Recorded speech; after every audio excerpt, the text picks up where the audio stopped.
Yawan ko pangita sa amo ko sila, hindi ko makita din man. Hamon na ako ni. Hindi ko makita sa balay, mo ko dito man. Lain. Sige, go. Good morning, ladies and gentlemen. This regular session, the final regular session, probably the final session of the 20th Sangguniang Bayan will now come to order. May I request everyone to please rise, and may I request Honorable Gina, Belmes, Dael to lead the invocation, to be followed by the singing of the national anthem and the Isulan hymn, and the Councilor's Creed by Honorable Rene Aristoza.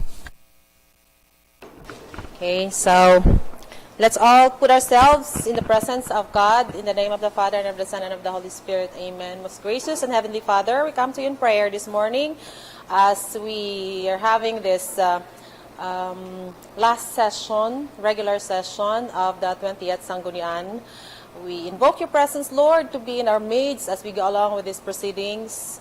Grant us the wisdom and the protection as well as your blessing, so that we would be able to finish and we successfully finish this session, and give us always a good health and good mind, so that we would be able to serve our fellow men in the best of our capacity. And all this, Lord, we pray in Jesus' name. Amen. In the name of the Father, and of the Son, and of the Holy Spirit.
You may now be seated.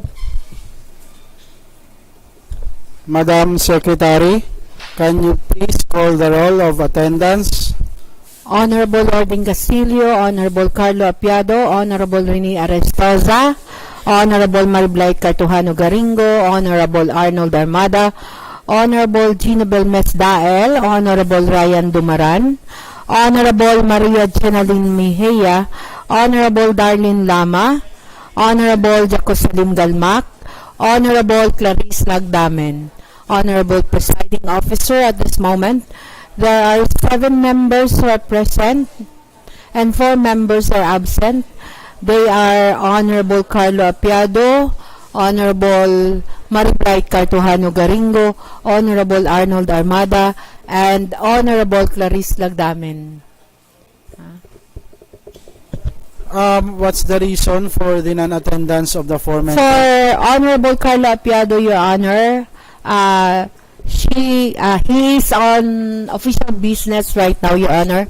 As regards Honorable Cartujano, Honorable Armada, and Honorable Clar'z Lagdamen, they were not able to inform the Secretariat as to the reason why they are absent. But according to the staff of Honorable Clar'z Lagdamen, she is coming or attending the session, Your Honor. Nevertheless, with 7 members in attendance, quorum is declared. Included under first reading is awarding of the resolution of recommendation to one of our employees, no, to one of the family, member of the family of the Isulan LGU, Ma'am Ami Fuentes Peligro, who will retire actually today. Tama ba, Sabong? Boss. Okay, on Thursday. So as not to hold her and honor and Mama, our HRMO, Ma'am Gina, further, let us first suspend the rules and proceed with the first item under our order of business under first reading. So rules are suspended. May I call Ma'am Ami and Ma'am Gina to be up front, and may I request our secretary to read the content of the resolution of commendation to Ma'am Ami. No? You may go ahead, Madam Secretary. May I request Ma'am Ami and Ma'am Gina, please come forward. Session Hall. This is resolution number 2022-29. Resolution of commendation to Mrs. Amalia Fuentes Peligro, Administrative Aid 4 of the Office of Municipal Accounting, for her 33 years, 9 months, and 26 days of fruitful and quality public service rendered to the municipality of Isulan. Whereas Mrs. Amalia Fuentes Peligro will retire from the government service on July 1, 2022 after 33 years, 9 months, and 26 days of fruitful and quality public service. Whereas Ms. Amalia F. Peligro started her career in the government service when she was hired and appointed as casual collector under the office of the municipal treasurer on July 1, 1986, serving as such until April 30, 1988. Her hard work, dedication, and competence in discharging her duties and functions was made her promoted to a permanent position of licensed inspector under the same office, serving until her resignation on March 1, 1990. She was again hired by the LGU as accounting clerk, and on March 1, 1999, she was promoted to a permanent position of administrative aid 4 under the same office, serving until her retirement day. Whereas Mrs. Amalia Peligro, or Ami as she is fondly called by her friends and colleagues, is known for her perseverance and patience in discharging her duties and responsibilities by continuously upholding to the principle that public office is a public trust. She is also known for her being friendly to everyone and being looked up to as a loving mother to her children. Whereas her meritorious service rendered to this municipality has undoubtedly contributed to the development and to the best interest of the Isulanos and will forever be etched in the history of this municipality. Now, therefore, after due deliberations and upon motion of Honorable Carlo F. Apiado, duly seconded by Honorable Rene F. Aristoza, Honorable Clar'z Lagdamen, and Honorable Gina B. Belmes Dael, and upon joint sponsorship, be it resolved as it is hereby resolved to give due commendation to Mrs. Amalia F. Peligro for her 33 years, 9 months, and 26 days of fruitful and quality public service rendered to the municipality of Isulan. Resolved finally that copy of this resolution be given to Mrs. Amalia F. Peligro as a fitting recognition for her invaluable contributions to the development of this municipality. I hereby certify to the correctness of the above-quoted resolution. Signed, yours truly, Secretary to the Sangguniang Bayan. Attested, signed, LordDean Castillo, Vice Mayor, Presiding Officer. Concurred by Her Honor, the Municipal Mayor this April 5, 2022. Signed, Dr. Marites K. Palyasigi, Municipal Mayor. May I request the members of the Sangguniang Bayan to come forward and let us award this resolution of commendation to Ma'am Ami, including the Secretary.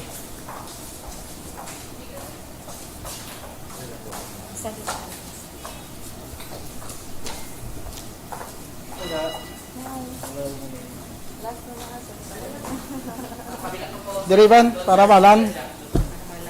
Diriban para balan. Dari dito may dagdag din.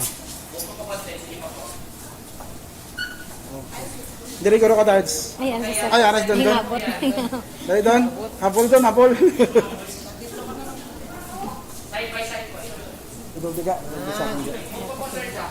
Diri si Don. Doon, diri doon. Ito tama. Para balan. Okay. Smile. Ando yung Face mask? Oxon face mask? Oo. Okay. Okay. Ready? 1, 2. One more. Congratulations, Ate Ami. Congrats.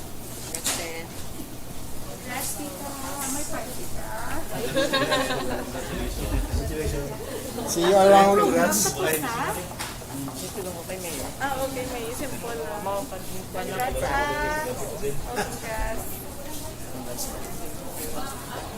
Arnold din. Ito adik ko sa commission. Saan? Isang sulat sentral. Ako sa Bonggali.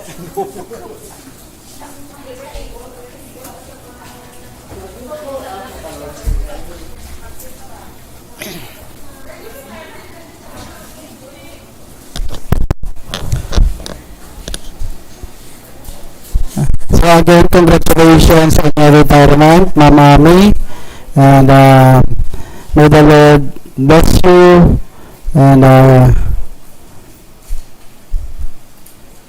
give you the desires of your heart, and you will always have a family here in Isulan. No? Thank you, congratulations.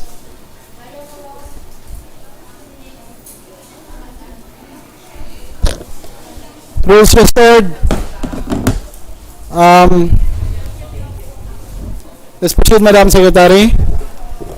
So we are now on the reading and consideration of the minutes of the previous session, the minutes as of June 22, 2022. There are many minutes to There consider. is only one, Your Honor, the last minutes for the term of the 20th Sanggunian. Okay. For your perusal and consideration is the minutes dated June 22, 2022.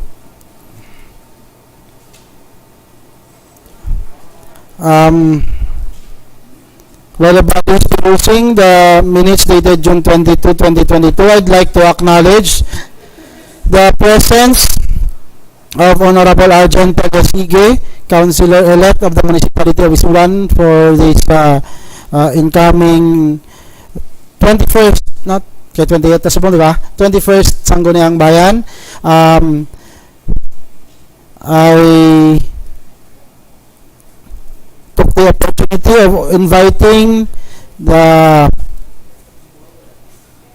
newly elected members of the Sangguniang Bayan, no, including Honorable Moises Dular, Councilor-elect, and Honorable Marvin Dalanon, Councilor-elect. Unfortunately,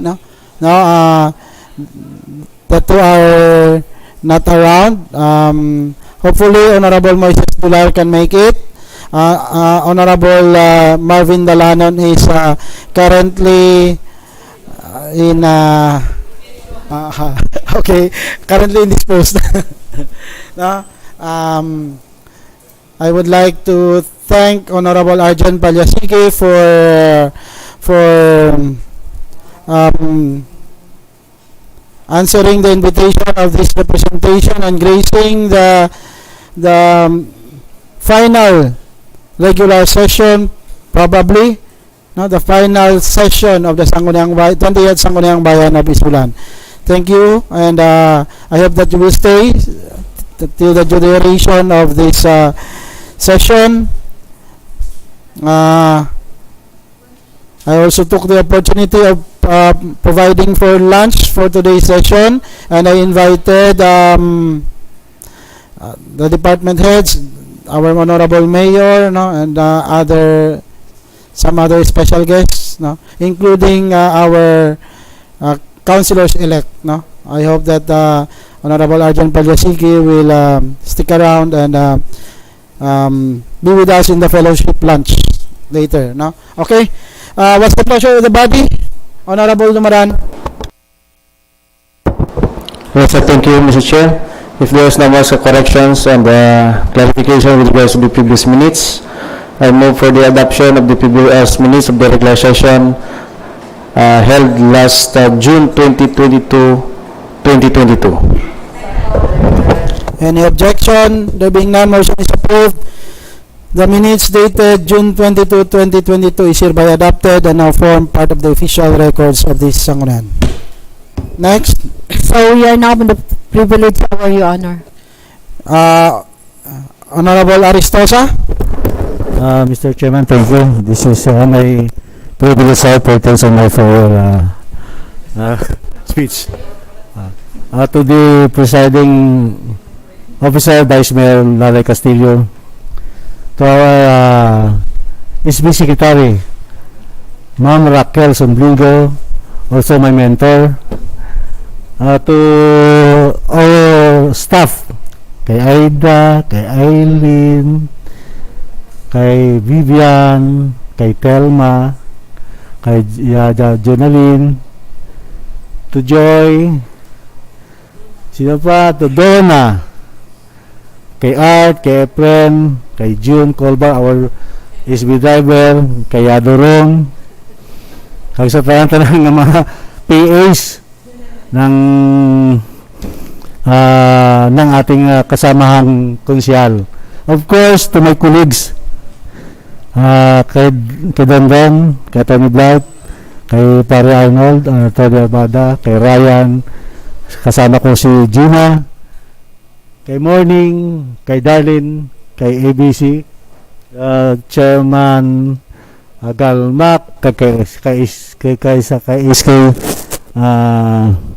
Clar'z. Thank you for a very, very long years. To be exact, it is 18 years na gid ni siya. 18 years of the companionship, camaraderie, and compassion with of everyone in a good working relationship, and of course the liberality of everyone, and for the love you shared to me. Madamog yung salamat. Amo na ng mahambal ko, si next time, hindi ari na kuya mo, see you around. Bisita-bisita lang ko na sa inyo. And we hope and pray na kita tanan diri sa Sangguniang Bayan pareho gyapon sang mga nagligad ang ato nga paguptunay ay may care kada isa. So regardless ng ato nga political affiliation, isa lang kita nga Isulanon. So pasalamat na ko sa mga kaisulanon sa mga ilang pagsalig kag suporta sang ako ang inyo nga konsehal sa banwa sang Isulan. Thank you and God bless us all. Thank you, Honorable Rene. And Godspeed. Honorable Gina, Belmes Dael. Yes, Honorable Armada.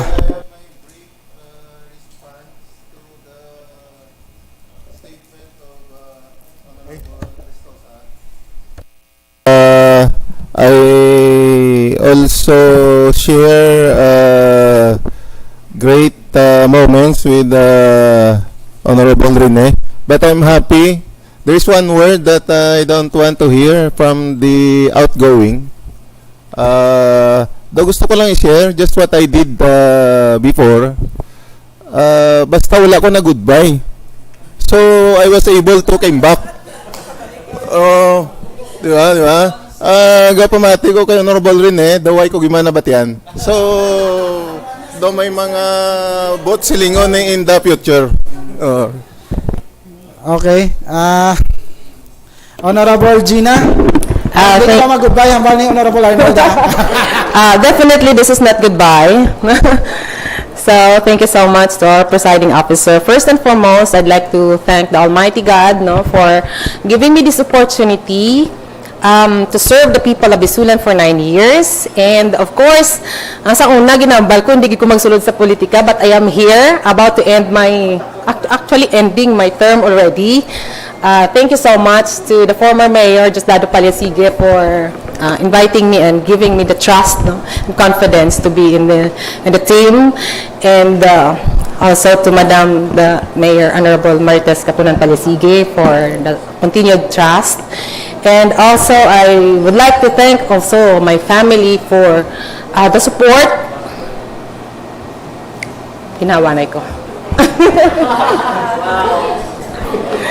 And of course, Sangguniang Bayan family, to my colleague, mga Sangguniang Bayan members in the past and the present, for the good relationship we had. The Sangguniang Bayan staff, headed of course by Madam Racquel Somblingo. Thank you so much for mentoring si Madam Racquel. Ako, gidang nabulig, no? Say goodbye.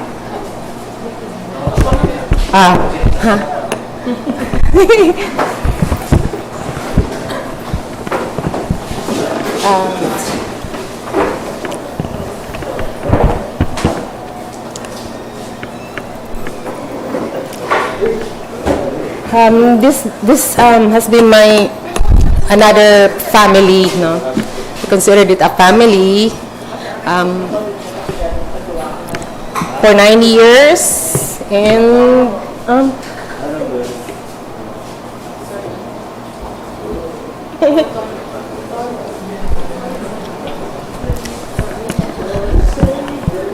so for 9 years of being here, no, there's a lot of experiences I learned, and lots of fun, ups and downs also. It's just like a roller coaster, especially in this later term, no? So ang mawal ko nagyan ko nagid. And I'm hoping for the best. So every single, kumbaga, it's just like a book, no? with 9 chapters, and every single word or letters in it engraved in my heart. I really treasure. So thank you so much. And also to the employees also of this local government. Thank you also, especially also sa aton mga Vice Mayor, Lalay Castillo,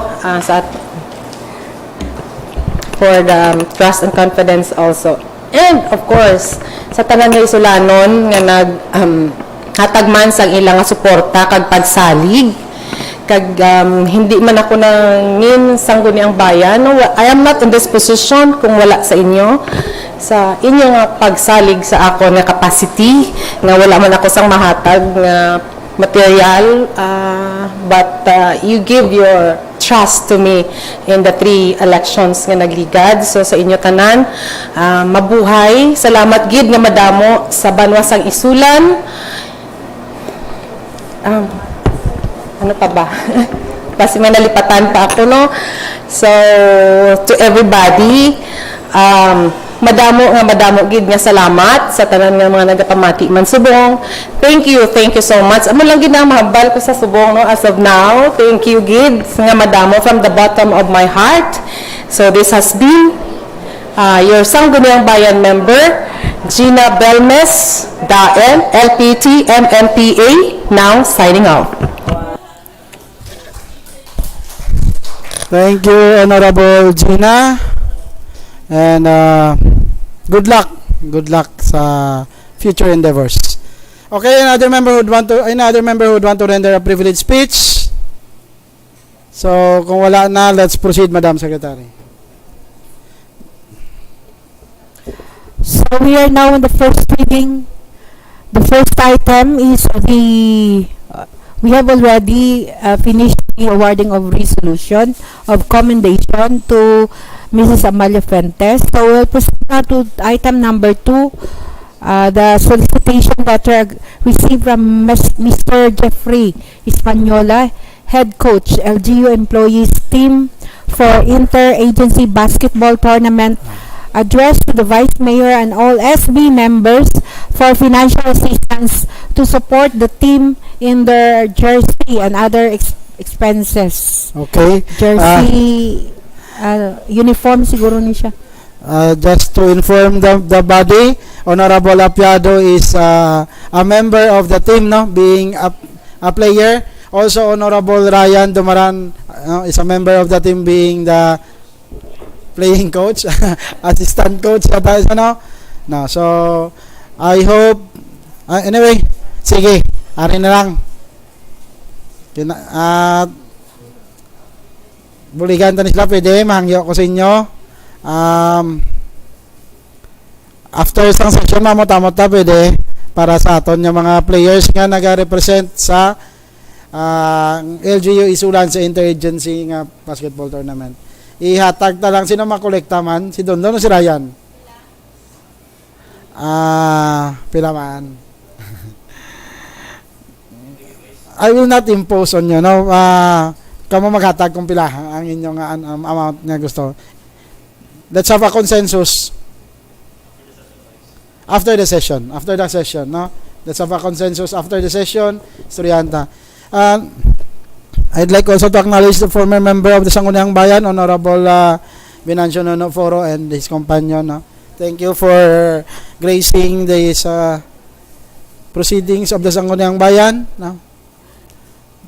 Okay. Let's proceed, Madam Secretary. So we'll proceed now to item number 3. We have the resolution number 14-22 of the Sangguniang Barangay of Calawag 1, requesting the Honorable Mayor Marites K. Palyasigi to allocate fund in the amount of 400,000 pesos for the rehabilitation of Iumag Daycare Center at Puro Kabugwason, Calawag 1, Isulan, Sultan Kudarat. Okay, forward this and endorse this to the Honorable Mayor. Next. Item number 4, the presence of the invited guest, the Sangguniang Bayan members-elect. We have previously, before the The start of the session, we have already acknowledged the presence of Councilor-elect Honorable Arjan Palyasige, and we have also extended invitation to Honorable Moises Tular and Honorable Marvin Dalanon, Councilors-elect of the municipality, for the ensuing Sangguniang Bayan of Isulan, the 21st Sangguniang Bayan. Okay, next.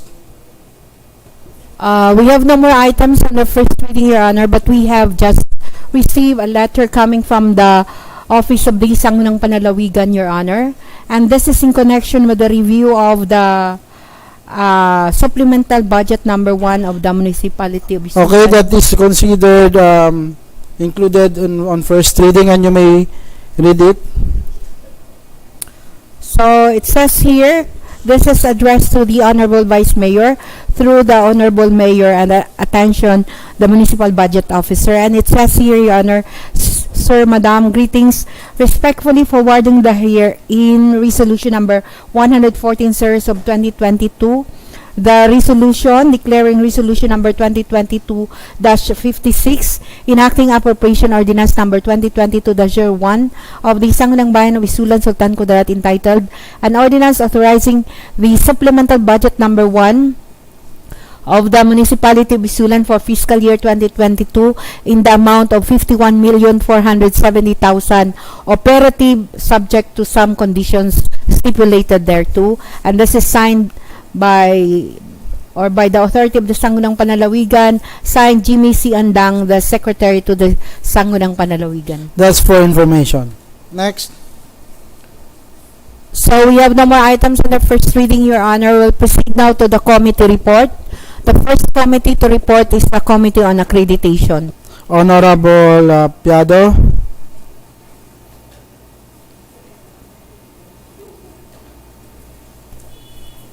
Thank you, Mr. Chair.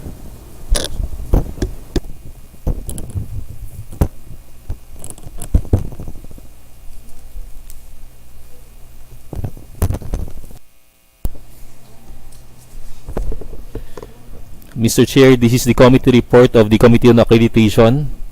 Committee report number 2022-03. Pursuant to the referred matter to this committee, the committee perused the documents submitted by the applicant to determine whether or not the requirements for accreditation have been complied with. Considering that the submitted documents could produce an adequate conclusion as to the legality of the applicant's organization, the committee no longer called a committee hearing for the purpose. The item of the committee report, Mr. Chair, is the application of Isulan Municipal Employees Association or ISMEA for accreditation with the Sangguniang Bayan of Isulan as a non-government organization, civil society organization of the municipality.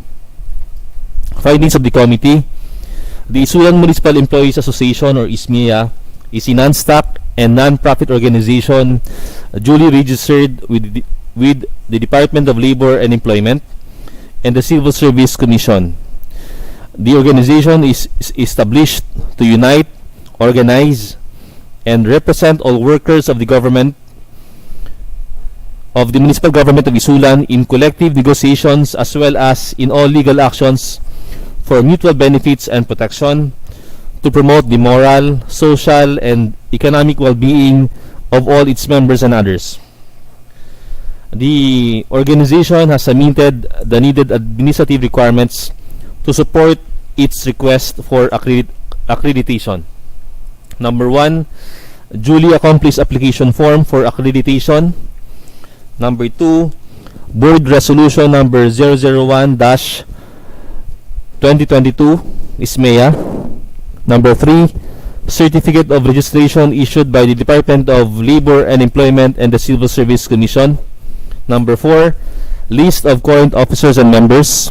Number 5, original sworn statement stating that the CSO is an independent, non-partisan organization and that it will retain autonomy while pursuing the advancement of the people's interest through its membership in a local special body.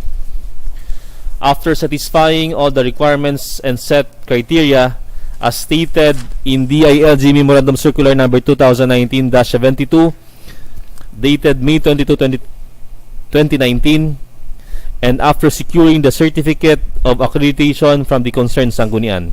Number 6, accomplishment report for calendar year 2021. Number 7, financial report for fiscal year 2021. Number 8, profile indicating the purposes and objectives of the organization. And number 9, copy of the minutes of the meeting of the organization. After a careful perusal of the aforesaid documents, the committee finds substantial compliance with all the administrative requirements submitted for accreditation, and that the organization has the same purpose for which it was organized, is not contrary to law, morals, good customs, public order, and public policy. Finally, the committee members are of the unanimous decision to approve the ISMEA's request for accreditation with the Sangguniang Bayan of Isulan as non-government organization, civil society organization in this municipality. It is the recommendation of the committee, Mr. Chair, to pass a resolution approving the accreditation of the Isulan Municipal Employees Association, ISMEA, as non-government organization, civil society organization of the municipality. Further, it is recommended that the said measure be deliberated on second reading in today's session, Mr. Chair. Any comment as regards the report of the committee on accreditation? There being none, will you move for the adoption of the report? Mr. Chair, I move for the adoption of our committee report. Hearing no objection, motion is approved. The committee report of the Committee on Accreditation is hereby adopted, now form part of the official records of the Sanggunian, and the measure being recommended is calendared on second reading this session. Next. Next committee to report is the Committee on Peace and Order, Human Rights, Public Safety, and Disaster Risk Reduction Management. Honorable Dumaran. Thank you, Mr. Chair. Good morning once again to all the members of this august body and to our visitors this morning. The committee report number 2022-2 of the Committee on Peace and Order, Human Rights, Public Safety, and Disaster Risk Reduction Management. Pursuant to the referred matter to this committee, a public hearing was conducted on June 23, 2022 at 10 o'clock in the morning at the SB Session Hall. Invited during the same were the personnel of the Isulan PNP, the personnel of the Bureau of Jail Management and Penology, licensing in charge, Mr. Rene Aristoza, barangay officials, and members comprising this committee. The item, an ordinance regulating the operation of drones in the municipality of Isulan, providing penalties for violation thereof and for other purposes. The discussion and findings. During the public hearing, the committee gave an introductory statement informing that before the realization of the proposed ordinance, there was a prior request from the Bureau of Jail Management and Penology to pass an ordinance to prohibit the drone operation within 100 meters away from the jail facilities, providing for violation thereof and other purposes. He also disclosed that during the conduct of the public hearing for the said ordinance, there was a recommendation coming from our Vice Mayor that the ordinance should not only be specific for its coverage, which is intended only for the jail facilities, but to widen its scope covering the whole municipality of Isulan. The suggestion was supported by the barangay officials. Hence, the proposed ordinance of the BGMP was set aside, and the committee produced another ordinance with a general scope and other presented as the item of this committee report, an ordinance regulating the operation of drones in the municipality of Isulan, providing penalties for violation thereof and for other purposes. As per ordinance, drone is defined as unmanned aerial vehicle or a UAV or any component of an unmanned aerial system that has no pilot and is controlled by an operator on the ground. The Civil Aviation Authority of the Philippines or CAAP declared flying of drones in the country is allowed. Hence, the increased use of drones for civilian applications has presented in the country with regulatory challenges.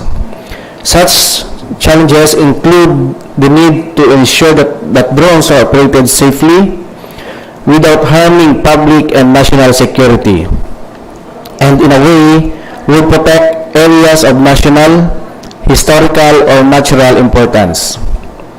The device application and usefulness is also considered, as it is also vital to contemplate the property and privacy rights of land owners or the persons impacted by the operation of drones.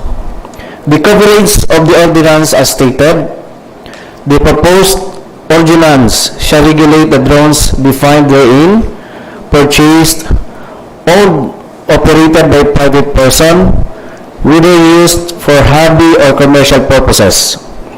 The use of drones by the government shall not be subject to this ordinance.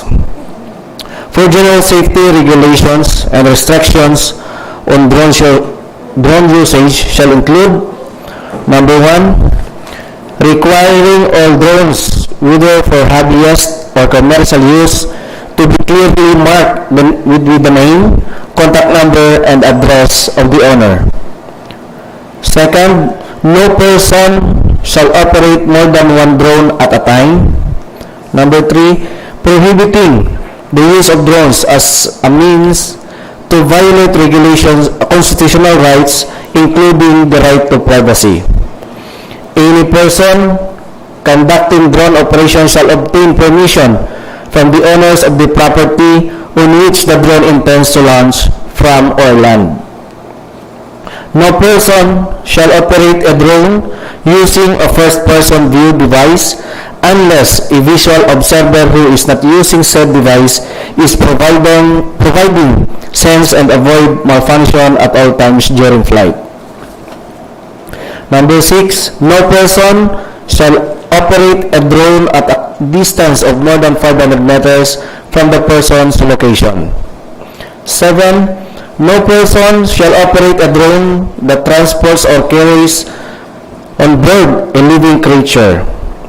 No person shall operate a drone under influence of alcohol or while using any drug that impairs the person's faculties. No person shall within the vicinity or over local or national government offices, vital police, military institutions, and highly populated areas unless specifically permitted by authorities concerned. No person shall operate drone at a lateral distance of less than 100 feet from vehicles, the public, including spectators, bystanders, or any person not associated with the drone, unless specifically permitted by authorities concerned. All drones owners are required to secure special business permit in the Business Permits and Licensing Office, including for academic operations such as aerial photography, filming, surveying, agriculture, observation, advertising, research, and developments. Drone operators are required to secure special permits with the Business Permits and Licensing Office for the conduct of the same. A prohibition on flying of drones above 400 feet altitude. 13. Allowing drone operation only during daylight hours and in good weather conditions only. 14. The prohibition on flying of drones near emergencies such as fires. Number 15. Other regulations as the municipal government may see fit to introduce in this interest of public safety, such as further restriction on types of drones as classified by the municipal government. The penalties for violation of the proposed ordinance is suggested as follows. The first offense amounting to 1,000 pesos, second offense 1,500, and the final offense imprisonment of not less than 1 week but not more than 1 month, or an administrative fine of 2,500 pesos, or both upon the discretion of the court, without prejudice to any separate civil or criminal charges that may be brought against the drone owner and or operator for any injury or damage resulting for the violation. Finally, the proposed ordinance will mitigate the potential risk posed by drones to ensure public safety and therefore recommended to be passed into law. The committee recommendation, wherefore, premises considered that the committee hereby recommends passing an ordinance regulating the operation of drones in the municipality of Isulan, providing penalties for violation thereof and for other purposes. That the said measure be deliberated on the second reading this session. Respectfully submitted by the Committee on Human Rights, Public Safety, Peace and Order, Disaster Risk Reduction Management. Chairperson, yours truly, the Vice Chairperson, Honorable Rene Aristoza, and the Secretary, Honorable Carlo F. Apiado. That's all my committee report, Mr. Chair. Any comment from the body as regards the report? Honorable Armada. Mr. Chairman, may we know from the committee if they have considered registering drones for identification? Kay budlay, makita ta nga may drone nga nag-violate, pero kung hindi ta ma-identify kung kay sino to, in the budlay ta ma-implement ang ordinance ta, Mr. Chairman. I think there's a provision calling for the registration of all drones. And sa pag-register sa ila, mabutangan sila sing mga Name, contact number. identifying sa mga vehicle na parehas lang may plate number siya. Oo, pagkita mo nga na-violate siya, bisan di mo siya madakop, nakuha mo yung plate number, so labot mo siya. Pero sa licensing niya. Pero ang registration. Yes, what's the answer of the committee, Honorable Aristoza? You have an answer?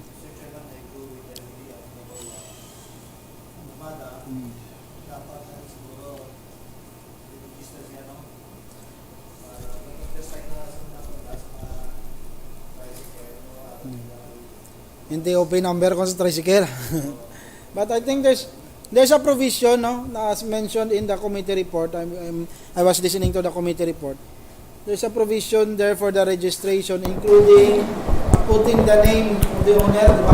Yes, sir, Mr. Chairman, under the regulation and restrictions. But I think the Honorable Armada is suggesting that aside siguro sa names or instead of the names, siguro number para mas madali kang mas madako-dako gawa kay kung name. Baka kung taas-taas doon, hindi mo man mabasa pangalan na. I think that's what Honorable Armada is trying to point out, trying to recommend. I don't know with the committee, kung the committee will agree to the suggestion. Yes, sir, Mr. Chairman, the committee is open for suggestion. So we will discuss the suggestion later when we discuss on second reading the contents of the ordinance. Any other comment from the body? There's none. Honorable Dumaran? Yes, sir, Mr. Chairman, I move for the adoption of the committee report of number 2022-2 of the Committee on Peace and Order, Human Rights, Public Safety, and Disaster Risk Reduction Management. Hearing no objection, motion is approved. The committee report of the Committee on Peace and Order is hereby adopted na form part of the official records of the Sanggunian, and the measure being recommended is calendared on second reading this session. Next. Next report is the Committee on Economic Enterprise, Trade and Industry, Tourism. Honorable Lama. Good morning, everyone. My committee report of the Committee on Economic Enterprise, Trade and Industry, Tourism, Committee Report number 2022-01. Pursuant to the refer matter to this committee, a committee meeting was conducted on June 23, 2022 at 2:30 in the afternoon at the SBC Hall Municipal Compound.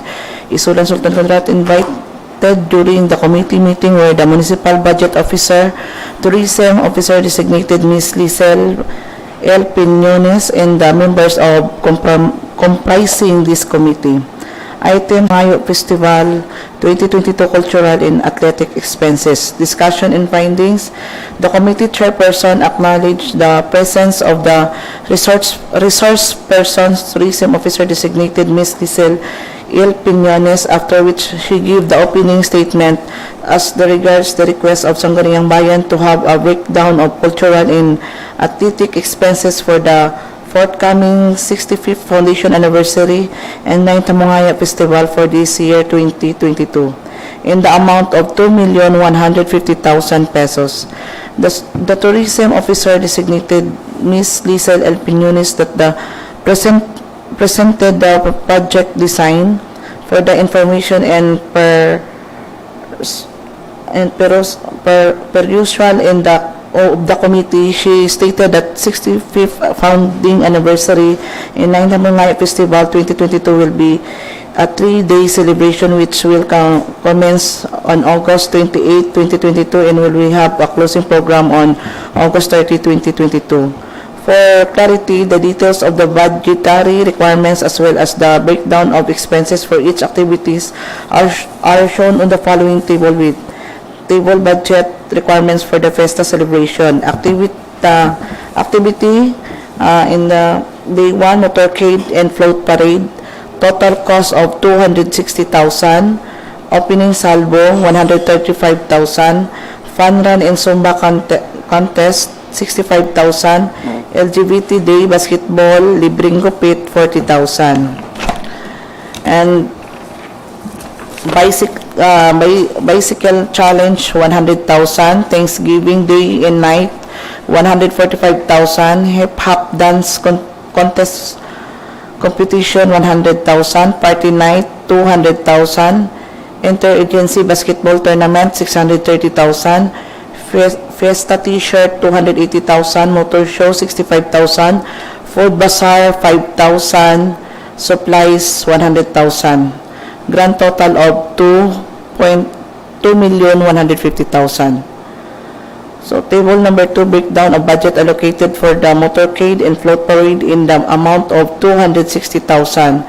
Prices for the float parade: first prize 100,000, second prize 70,000, third prize 50,000, and consolation of 40,000 each, with a total of 260,000.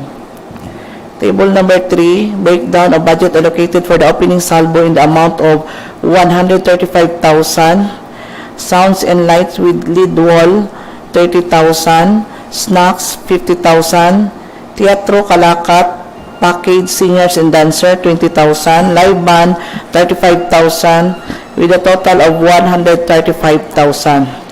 Table number 4, breakdown of budget allocated for the fun run Zumba contest in the amount of 65,000. Zumba prices amount of 24,000, honorarium of the Board of Judges 3,000, honorarium of the instructors 10,000, sound system 10,000, tokens 1,500, jersey 5,000, supplies 11,500, total of 65,000. Table number 5, breakdown of budget allocated for LGBT Day, basketball, Libreng Gupit in the amount of 40,000. Talent fee LGBT guest players to 20,000, winner 5,000, Libreng Gupit 5,000. Jersey 10,000, the 30,000. Table number 6, breakdown of budget allocated for the bicycle challenge in the amount of 100,000. And table number 6, breakdown budget allocated to the Thanksgiving nights in the amount of 145,000 total. Table number seven, breakdown of budget allocated for the hip-hop dance contest in the amount of 100,000. Hip-hop dance contest amount the cash prize of 90,000, honorarium of the Board of Judges, total of 100,000. Breakdown, table number 8, the budget allocated for the party night in the amount of 200,000. Comedian, 3 packs from Digos, 30,000. Dancers, United States, third runner-up, 10,000. Local artists, 4 packs, The Voice Kids Contest, TNT semi-finalist, 10,000. DJ and spinner, 10,000. Light and sounds in lead wall, 30,000. Foam machine with 2 foam, 4 drums, 15,000. Lead wall camera, 10,000. Local bands, 10,000. Band Jason in town, 35,000. Meals, snacks, and accommodation, 15,000. Organizer, director of the show, 25,000 with a total of 200,000. Table number 9, breakdown of budget allocated for the inter-agency basketball tournament in the amount of 630,000. Honorarium of 4 utility workers and 3 lights and sounds operators. Unit cost 5,000. 7 times 5 equals 35,000 total. Then number 2, honorarium of 4 tournament in charge. 100 per unit cost times 4 is 40,000. 10,000 times 4 is 40,000. Honorarium of referee tournament, 12,000 times 10 equals 120,000. Number 4, cash prize of champion, 50,000. Cash prize of first runner-up, 30,000. Cash prize of second runner-up, 20,000. Cash prize third runner-up, 10,000. Price of minor awards is 1,000 times 5 equals 5,000. Price of MVP award, 5,000. Set of trophy and medals, 60,000. Meals and snacks, 15,000. Consolation prize for participating team, 15,000 times 16 equals 240,000 with a total of 630,000. Table number 10, breakdown of budget allocated for the Festa t-shirt in the amount of 280,000. Festa t-shirt, 280,000. Table number 11, breakdown of budget allocated for motor show in the amount of 65,000. Prices for the following: Thai, 15,000. Modified, 6,000. Malaysian, 6,000. Dirt bike, 6,000. Inspired, 6,000. Social events, Bomba King, 2,000. Slow drag, 2,000. Loudest pipe, 2,000. Burnout, 2,000. Judges times 2 person, 5,000. Certificates, 3,500. T-shirt, 15 packs, 7,500. Tie box, 2,000 with a total of 65,000. Table number 12, breakdown of budget allocated for the food bazaar in the amount of 5,000. Food bazaar, snacks, 1,000. Tokens per guest, 2,500. Supplies, 1,500 with a total of 5,000. Table number 3, breakdown budget allocated for the supplies in the amount of 100,000. Cloth, 50,000. Bamboo stick, 5,000. Lumber, 5,000. Nails, 2,500. Wire, 2,500. Tarpaulin, 15,000. Linen paper, 20,000 with a total of 100,000. With the foregoing breakdown of the budgetary requirements intended for the specific activities for the forthcoming Fiesta celebration, the committee recommends for its approval. Recommendation of committee, therefore, premises considered, the committee hereby recommend passing a resolution for the approval of overall budget for the forthcoming 65th Foundation Anniversary and 9th Tampongaya Festival 2022 of Municipality of Isulan. That's all my committee report, Mr. Chairman. Okay, any clarification as to the committee report? Honorable Aristoza is recognized. On table number 12. Balita. Table number 12. Can we show Bali sa table number 12? Next 11 ata, 11. 11. Okay, I'm just curious, Mr. Chairman. 11. Ano rin ang nabala ko na, bumbaking ba? Ano na siyang bumbaking? Actually, wala man kami ginistorya sino yung bumba nga ini. Ang buti yung tala nila. Nabala ko ba bumbaking na Bumbaking. Ano na siya nga event man? Sige na, kaya ako lang na curious na ako. May bumbaking ba? May bumbaking. Base sa... May we know, ito mga balaan from the committee, do we have any in charge per event? As to the motor show, may we know if who is the in charge and who defended? Like for example, for motor show, do we have any employee that is in charge of the event or any official who explain? Yes, Honorable Aristoza. Mistaken during the committee, since I am member also on the committee of tourism, the person in charge of the motor show is Albert ata? Si Albert? For the consumption of the body, I happened to witness one of the events of this motor show. When they say bombaking, it's the loudest open pipe for motor show. Mr. Chair, naka-separate kasi yung Separate ang loudest pipe eh. May burnout din. Bumbaking. Padako-dako. Sa bihis ang motor. Yes, Honorable Aristoza. Ang di ba loudest pipe yung pinakakusog na sound sa pan, tambutso. Di pa nga, Mr. Chairman, may kita sa ordinance. Ginabanan natin yung mga open pipe na motorcycle. Tapos paano kita pa-contest kita sang loudest pipe. Ako lang akong curious na kung okay lang na sa committee.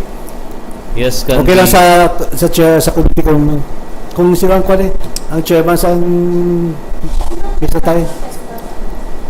Yes, yes, Ma'am Darlene, can you answer the question of Honorable Aristoza? But I presume this motor show is only for exhibition purposes only. Ano ba? Ang mga open pipes siguro hindi siya pwede magamit for ride sa mga public roads and national highways. Yes, Honorable Dumaran is recognized. Yes, Mr. Chair. Actually, for this is for the motor show only. The pipes nga gamiton for the show, hindi man lang gamiton for regular using for daily. Yun lang for the show. And meron tayo dyan isa na burnout kasi yung pipe na gagamitin dyan, pag parang binigyan mo talaga ng pressure, nagkakalayo na siya eh. So depende sa pag fabricate sa pipe during the that is for the purpose of the motor show only, Mr. Chair. Yes, Honorable Dael is recognized. Thank you, Mr. Presiding Officer. I just want to clarify, who are the participants of this motor show? Is it from municipality only, or in our municipality, or this is open to anybody who want to join? Kaya na-curious lang ako ba? Sining mga motor, ng mga... Sino ba mga participants? Sa Isulan? Open for all. Actually, yung report ni Ma'am Lisel, naka-breakdown na siya, pero sa gi-istoryahan namon, wala man kami ka-istorya sining about sa motor show nga amon ng mga kwan niya, naka-details dire. But I suppose to answer the question of Ma'am Dael, do open siya sa tanan? It's not only limited for Isulanons. Yes, Honorable Aristoza. In support to the committee report of Honorable Darlene, it was discussed during the committee meeting ang makabalo ko, ito open siya. Hindi lang for Tagaisilanon, open siya sa, sa iban. All it is. Okay. Some more clarification sa committee report. If wala na, I would like to relinquish the chair first to the regular presiding officer. Okay, bye-bye. Vice? Okay. Mr. Chairman, I don't know kung na-mention kayo na, we suggested na kada activity may counselor naman ay galing sa new budget. Na-mention pa sa iya. Kay Ate Lizelle, sabi niya oo daw. Ay galing sa ganito, sa next no more question. I-ano lang, i-follow. Yung sa Parida, sa Indonesia. Do you have more question or clarification as to the committee report?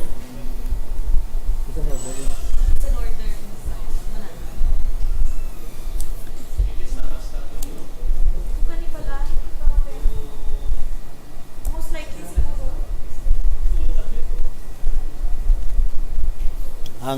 How about for the wala na takil na ba? Wala na Normally, Ma'am Garcity.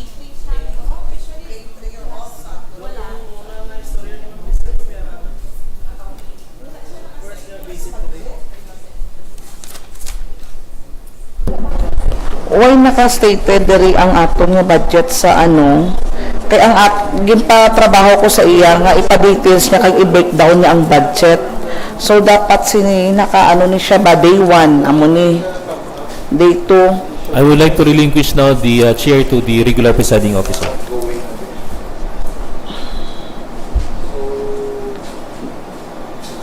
You may proceed. Sa third part daw may ara kita nga mas.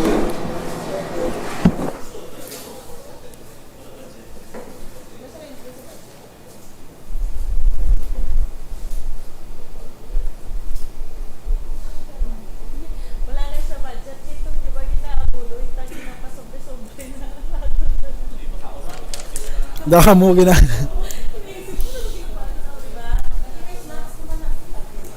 Siguro dito sa budget. Normally, part sa food bazaar, di ba daw 30? Sa bazaar kasi, parang Mga stalls.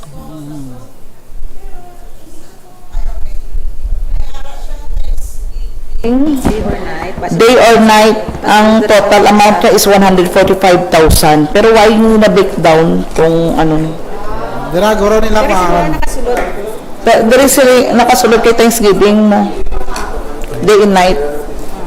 Wala siya naghatag-breakdown man kung matyago dari gid ang misa. Oo. Sa third part na isang aton nga activities.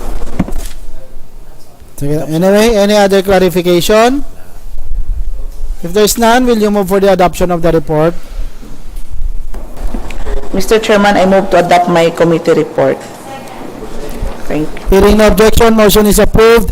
The committee report of the Committee on Economic Enterprise, Trade and Industry and Tourism is hereby adopted, now form part of the official records of the Sanggunian. May recommended sila? Okay. And the measure being recommended is calendared on second reading this session. Next. Next committee to report is the Committee on Health, Sanitation and Nutrition. Honorable Aristoza.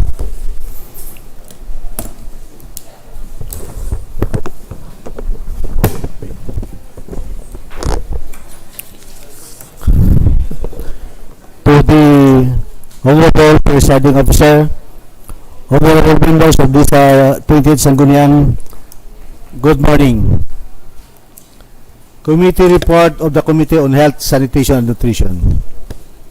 Committee report number 2022-04.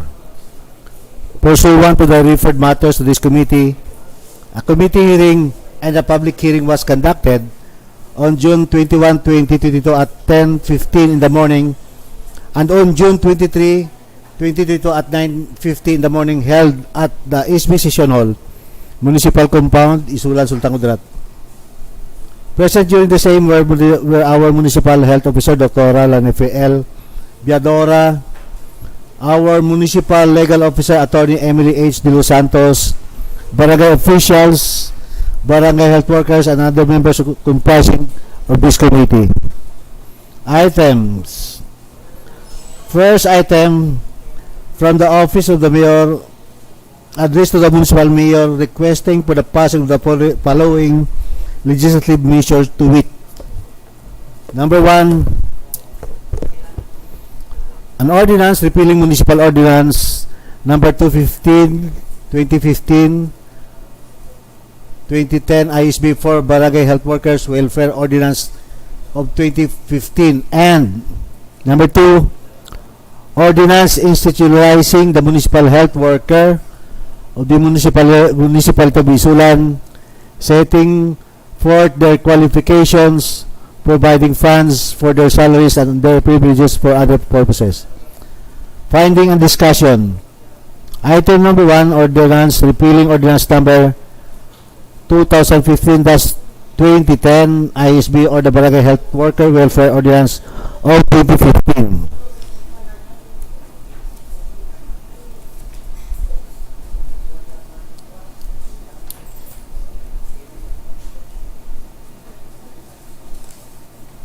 Mr. Chairman, during the course of public hearing, the committee obtained the following.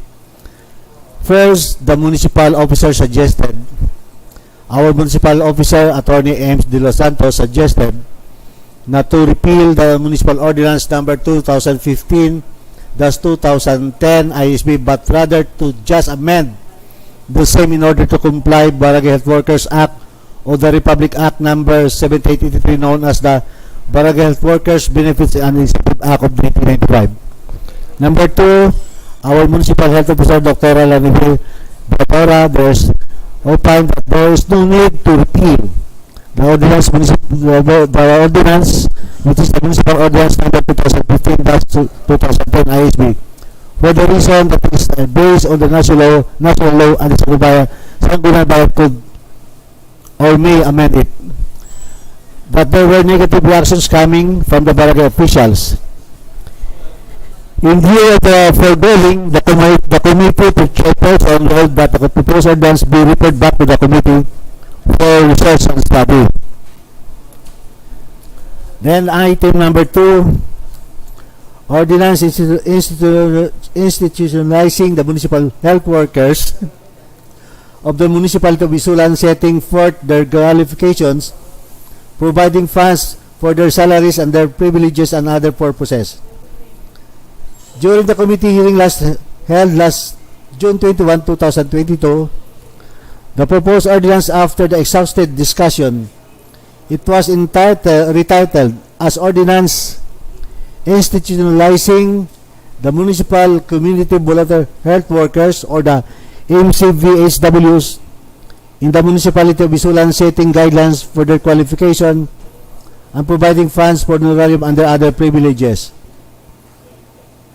Honorable Chairman Moises Dolar of Barangay Calawag 2 inquired if the barangay health workers could now be considered as the municipal community volunteer health workers. The municipal health officer explained that the municipal community volunteer health workers are different from that of the barangay health workers. She further explained that the proposed ordinance in compliance with the DTP, there is a need to have additional personnel as MCVHWs, for which the status is similar to job orders. The BHW are as in, and it depends on them. They could apply as the municipal community volunteer health workers, considering that there is also qualifications to be determined by the local health board. Honorable Chairman Moises Dolar asked if it is possible that a non-BHW could apply as the MCVHW. Our MSO, Dr. Racquel Biadora, responded that is open to anybody but the BSW shall given priority due to their experience, skills, and trainings attended relevant to the job description.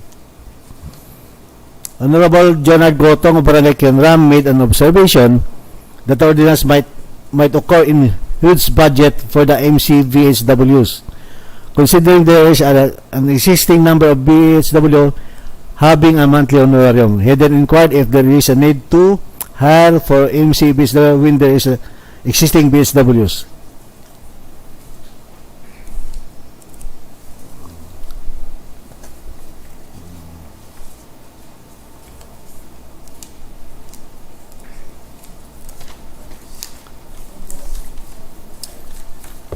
Dr. Lani P. Biadora answered that it is necessary to comply with the DTP because starting next year there will be no more deployment of nurses or the NDP from the DOH. Honorable Junard Gotong suggested that just to have 17 MC-VHW because they are already existing BSW who can perform fairly the job of the MC-VHWs. He then commented that the barangay officials, they could also see problems in the barangay for which the urgent need is to have additional doctors. Dr. Rani Biadora replied that the MC-VHWs will perform more jobs compared to BHW. She reiterated that the DOH will no longer deploy nurses to the LGU. That is the reason why there is a need to hire 60 MC-VHW. As to the need of additional doctors, it is already endorsed to the DTP.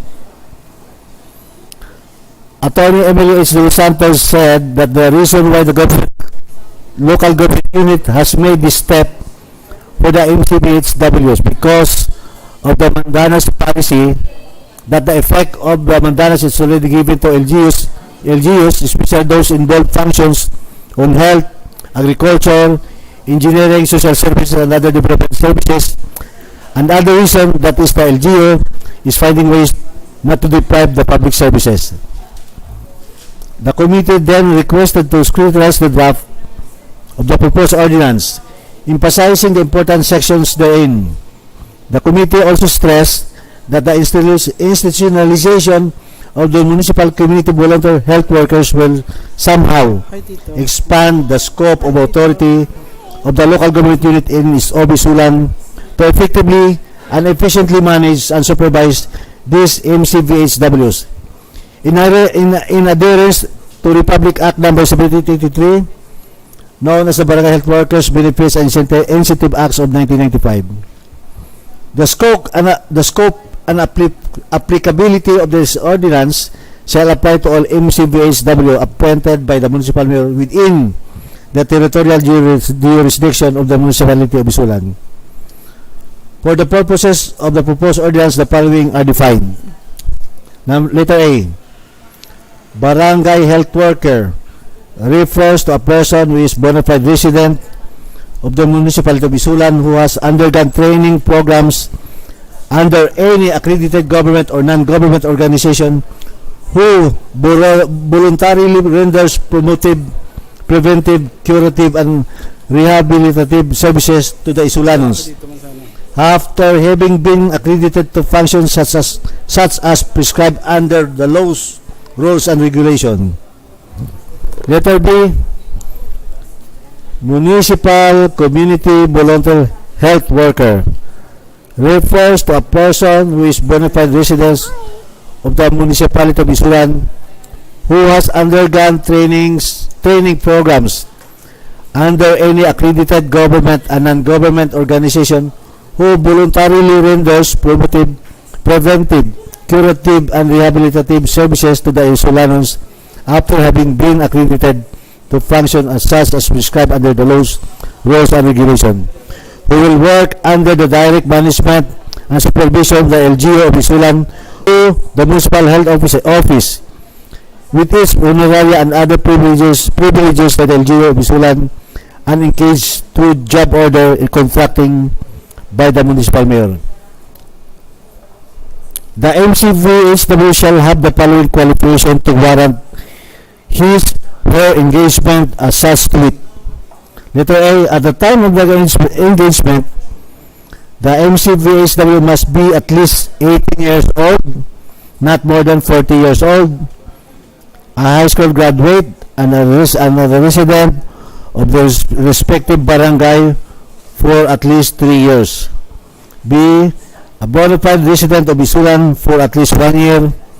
And C, with a good moral character, unquestionable credibility and integrity.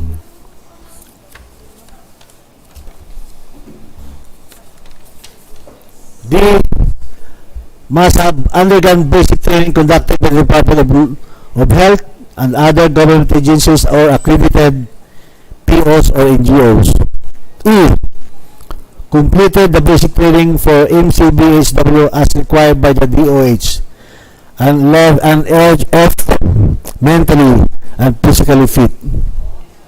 The committee recommendation, Mr. Chairman, were for premises considered that the committee hereby recommend passing a resolution enacting an ordinance institutionalizing the municipal community board of health workers or the MCVHWs in the municipality of Isulan, setting guidelines for their qualifications and providing funds for honorarium and other privileges thereof. That further, the said measure be deliberated on the following this regular session. Respectfully submitted by the Committee on Health, Sanitation, and Nutrition. Chairperson, yours truly, the Vice Chairperson, Honorable Attorney Maribright A. Cartuano Garingo, and the Secretary, Honorable Maria Jhonalyn Tupaz. That's all our committee report, Mr. Chairman. Comment as regards the report of the Committee on Health, Honorable Apiado.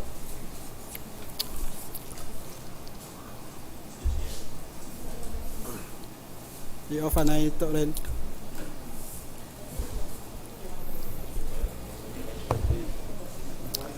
I-off na yun ito rin eh.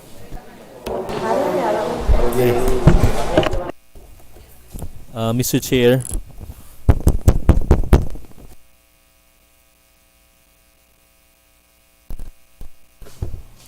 Chair, as I notice in our first reading, we have two referred matters referred to the Committee on Health. May we know if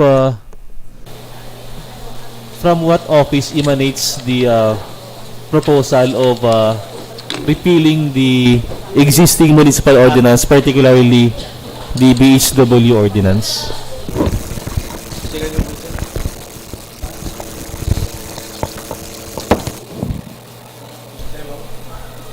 Yes, you may answer. Yes, sir. Go ahead. The request emanates from the Vice Mayor, our presiding officer. And anyway, this first item was deferred and referred back to the Committee on Health for further study and research.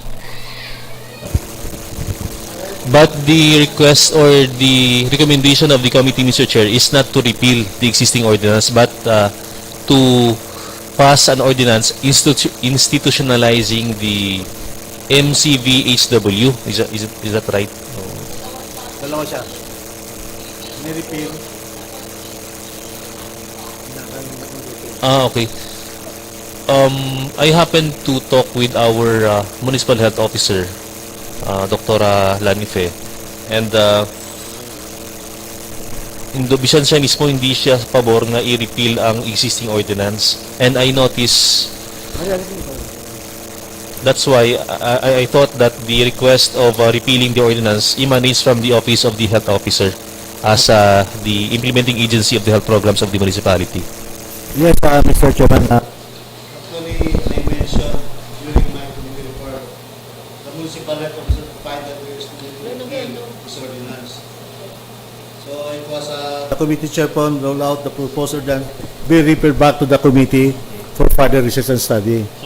Hindi siya. Even our municipal legal also opted not to repeal this Municipal Ordinance number 2015 to 2010 SSB.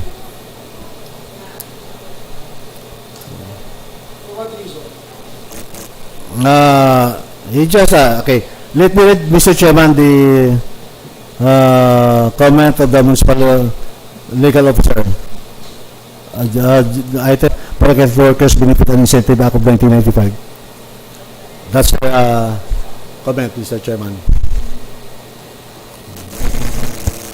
Then the second item, also the municipal officer opined also there is no need to repeal this ordinance for the reason that is based on the national law, and the Sangguniang Bayan could may amend it.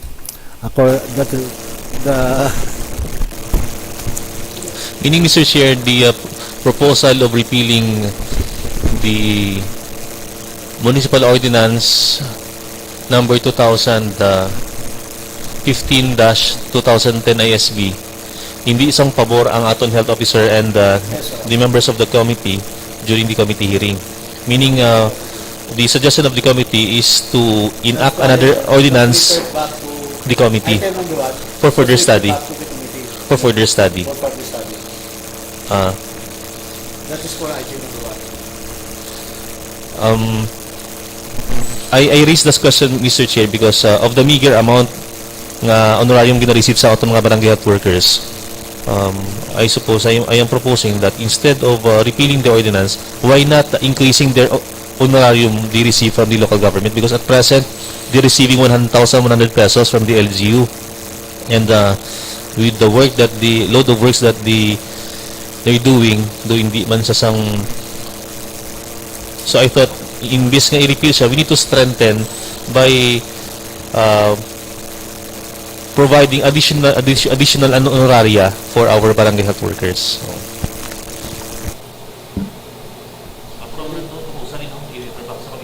Any other comment from the body?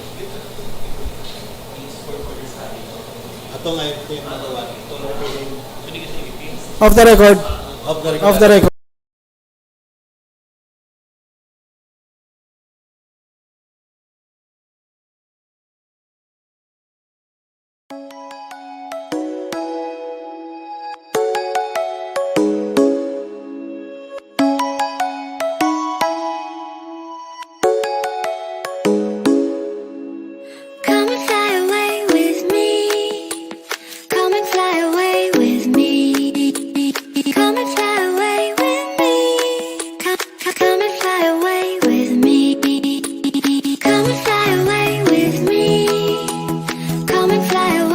Positions for barangay health workers will be provided for or appropriated for in the local budget. According to Doc Lanlan, it will be the initial pa na number of workers, and over the years it will be increased depending on the need. The reason for that is because by 2023 the MDP will no longer be implemented. So the MDP is a nurse deployment program of the DOH, by which the regional office would hire nurses and then thereafter deploy them to a particular local government unit. So many of these nurses who are deployed in Isulan may or may actually not be a resident of Isulan. So in lieu of the end of the MDP program, part of the devolution transition plan is for the creation of health workers, additional health workers that will assist the different barangay health centers and the rural health unit. For the information of everyone, as of present, we still have 17 MDPs in the municipal health office. But by next year, it will be 0. And according to Ma'am Doc Lanlan, we only have 4 registered nurse in the rural health unit. So kulang gid kita sang nurses. So in lieu of these nurses, amo to naghimo sila sang plan, total devolved function man gid ni siya sang Department of Health na i-create tong 60 positions na magiging barangay health worker. But to be compliant with law, kasi ang requirement is they must B, you must be on duty every day during the work week, at least 8 hours a day, which is different from the duty hours of a barangay health worker. In some barangays, in most barangays, once lang sila or twice nag-duty in a week. And they are being given honoraria. So actually, ginambal ko gid ni sa kay Doklan, if I am a PHW, currently working right now in one of the barangays, I'm not gonna apply for one of the 60 positions. Why? Hours-wise, lugi ka. Kasi ang barangay health worker natin, sumo maka-receive to 5. Once or twice a week ka lang ka-duty. Unless it's may mga unless there is really an important health program like immunization, vaccination, na makumpel man sila to duty more than 1 or twice a week. I-compare mo yung nagdali sa 60 na 8 hours, tapos ang makuha nila na salary is about 6.8 to 7.5 something every month.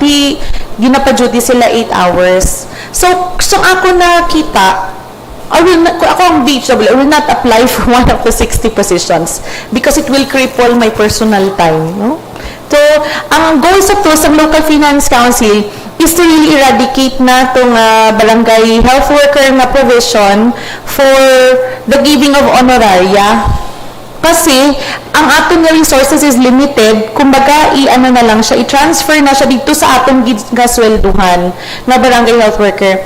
And according to Doc Lanife, it will be, and Attorney Emz, it will be included in the IRR na kinahanglan may ara sila sang selection committee to be comprised of a DOH representative. Ano to? May selection committee ba nga mag-recommend kung sino tong 60, hindi lang sila basta-basta.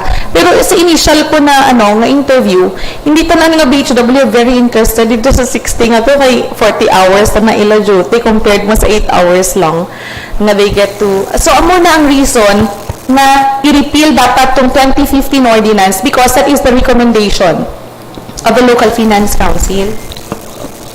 Mr. Chair, we have an existing municipal health board. I suppose the municipal health board should be consulted first before we can. That is why our MHO and our legal officer is suggesting to revert back to the committee the said proposal for further study.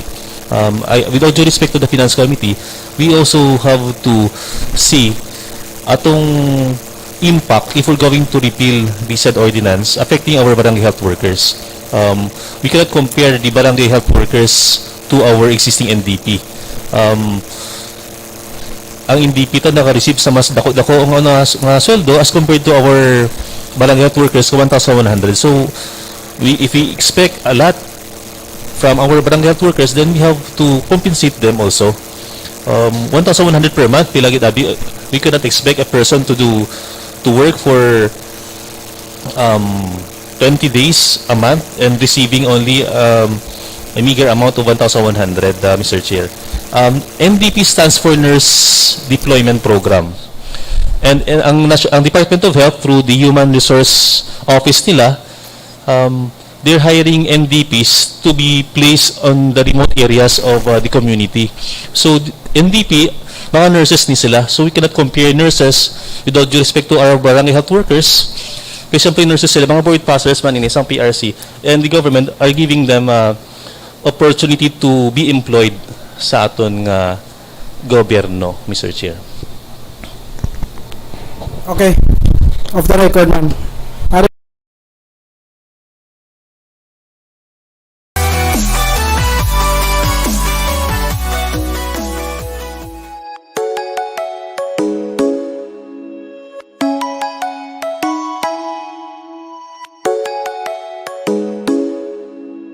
Come and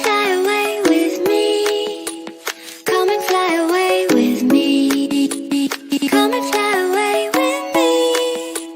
Come and fly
Something's gonna bring the change.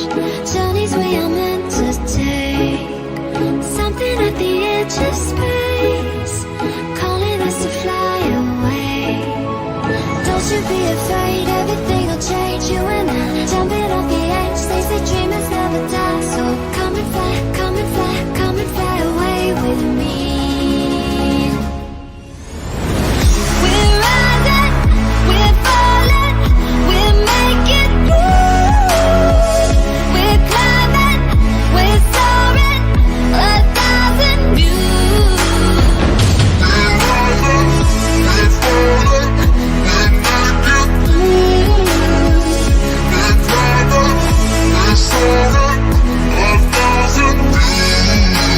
Come and fly away, come and fly away, come and fly away with me. Come and fly away, come and fly away, come and fly away with me. Something's gonna bring a change. Journeys we are meant to take. Something at the edge of space, calling us to fly away.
thing I can see is my own silhouette.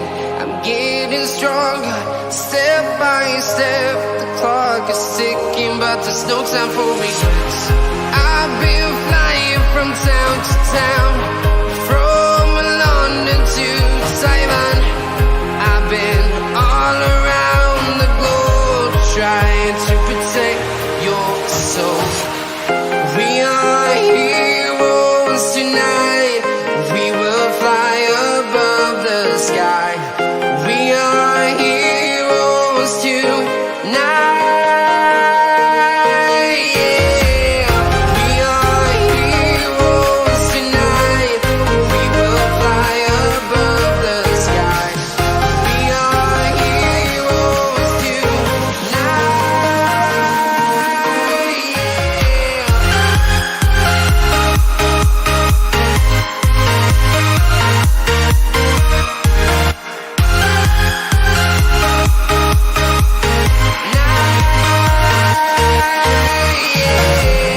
Feel like a dynamite, ready to explode right up in the sky. I need you to listen, I need you to hear, and don't show any fear. I've been flying from town to town, from London to Taiwan. I've been all around the globe, trying to protect your soul. We are heroes tonight. We will fly above the sky. We are heroes tonight. Yeah. We are heroes tonight. We will fly above the sky. We are heroes tonight.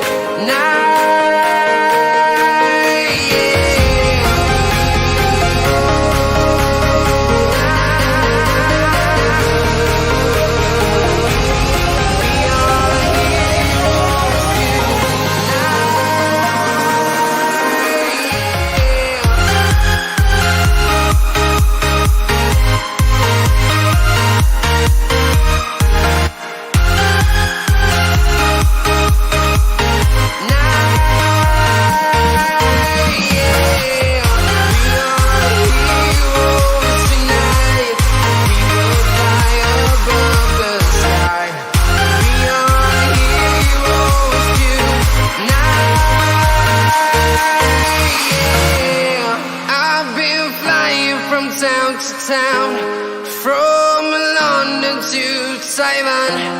I've been all around the globe, trying to protect your soul.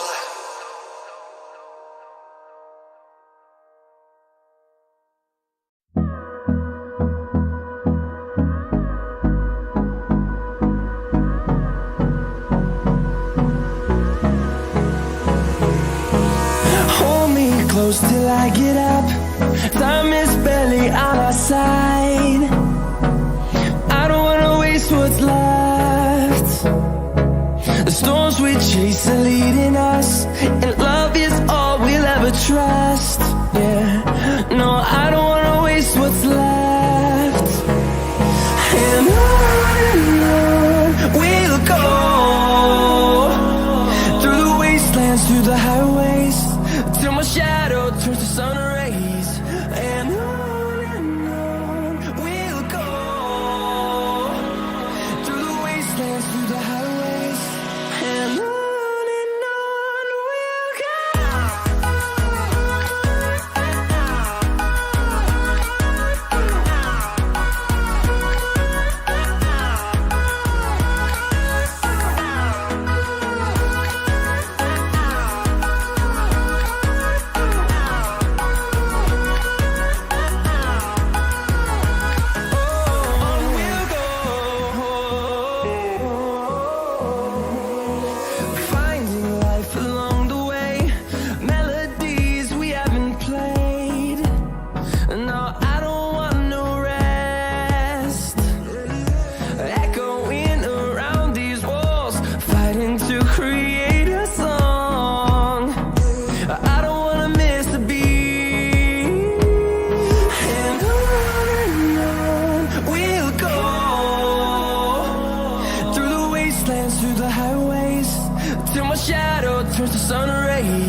to see the horizon, turn us to thousands. And on we'll go, through the wastelands, through the highways, till my shadow turns to sun rays. And on we'll go, through the wastelands, through the highways. And on we'll go.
had the whole world at our feet, watching seasons change.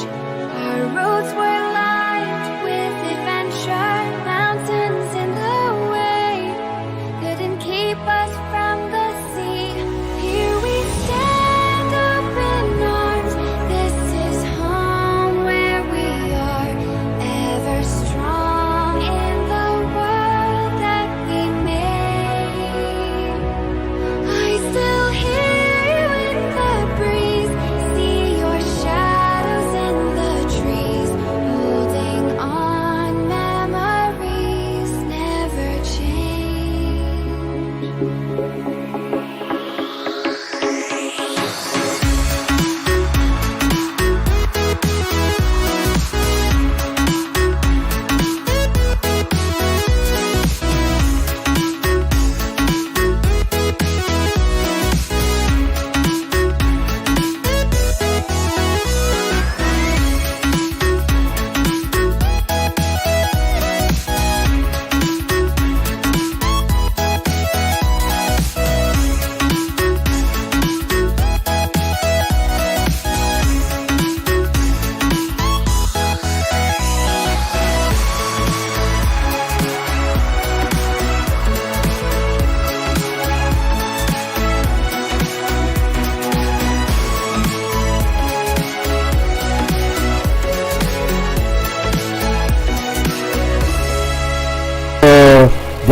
The adoption of my committee report. Hearing no objection, motion is approved. The committee report of the Committee on Health is hereby adopted na form public official records of the Sangguniang, and the measure being recommended is calendared on second reading this session. Next, to reports the Committee on Finance. Mr. Chairman, thank you for giving me the floor. The supposed content of my committee report is my proposed ordinance for the provision of uniform honoraria for all qualified municipal officials and employees in the municipal government of Isulan. However, due to my and the local finance council's continuing legal reservations on the ordinance, I will lay on the table the said proposal and magpaso siya. Because we are still not certain as to how we could go about enacting that particular ordinance without violating Budget Circular 2007-2 of the Department of Budget and Management, providing for the guidelines on the grant of honoraria due to assignment in government special projects. Well, I believe that you are fully aware of the ramifications of your proposal to lay this down on the table, considering that this is our last session, the final session of the Sangguniang Bayan. Effectively, you are saying that we will not be able to pass it in this Sangguniang. No? Yes, Mr. Chairman. This will be reverted back if anybody will sponsor this. This will revert to first reading. In the composition of the next Sangguniang. Yes, Mr. Chairman. Are you fully aware of that, the ramifications? Yes, we are fully aware of that, Mr. Chairman.